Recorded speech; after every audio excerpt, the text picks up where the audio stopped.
27/10/2024 விக்கிரவாண்டியில நடிகர் விஜய் முதல் மாநாடு நடத்துறாரு. அப்போது நான் மாநாடு பார்த்துக்கிட்டு இருக்கிறேன். அப்போது என் தேவநாயக கத்த கடவுள் எனக்குள்ளா இறைந்த நாவே நிரப்பி என்ன ஜபத்துக்கு அழைத்தாரு. என்னிடம் திருக்கதர்சனம் கூறினார்.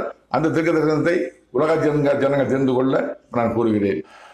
27/10/2024 என்று என்னிடம் என் தேவநாயக கர்த்தர் கடவுளுடைய திருக்கதர்சனத்தை நீங்கள் கேளுங்கள்.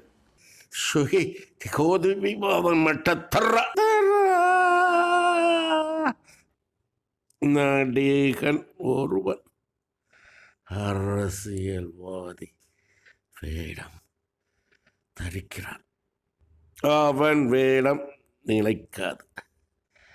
அதிகாரத்திற்கு